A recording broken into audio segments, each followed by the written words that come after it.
Harry had always taken the late-night train home from his shift at the downtown hospital. It wasn't unusual for him to be one of the only passengers, the desolate stations and empty train cars a familiar backdrop to his nightly journey. But on this particular night, something felt off.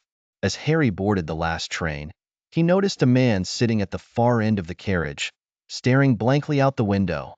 The man was dressed in old-fashioned clothing, his face pale and gaunt. Harry tried to ignore him, settling into his seat and pulling out his paperback novel. He couldn't shake the uneasy feeling, though, and his eyes kept flicking back to the stranger. The train jerked forward, and they were on their way.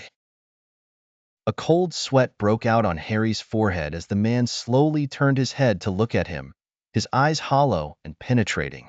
Harry shivered but tried to focus on his book, the printed words a blur. The train sped through the dark tunnel, the flickering lights casting eerie shadows on the walls. The sense of dread grew stronger. Harry finally decided to move to another carriage, hoping to shake off the discomfort. As he walked through the train, he glanced back and saw the stranger following him, his movements slow and deliberate. Panic set in, and Harry quickened his pace. He burst into the next carriage, filled with a sense of relief as he saw other passengers. However, his relief was short-lived. The passengers were all eerily silent, their eyes fixed on him, their faces expressionless. Harry's heart pounded in his chest as he realized they, too, were dressed in outdated clothing, their skin pallid. It was like stepping into a ghostly time warp.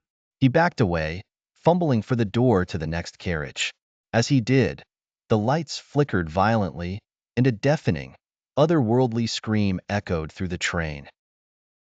Harry whipped around, his eyes wide with terror. The stranger was now mere inches from his face, his breath cold as ice. "You shouldn't be here," the man whispered, his voice like the hiss of steam. With that, the lights went out completely. Harry was engulfed in darkness, fear paralyzing him. He could feel cold hands touching him, gripping him. The train's wheels screeched as it ground to a halt. When the lights flickered back on, Harry found himself alone in the carriage. The ghostly figures had vanished. Trembling, he stumbled out at the next station, vowing never to take the last train home again. As he walked away, Harry swore he could still hear the faint whispers and the chilling echo of that inhuman scream.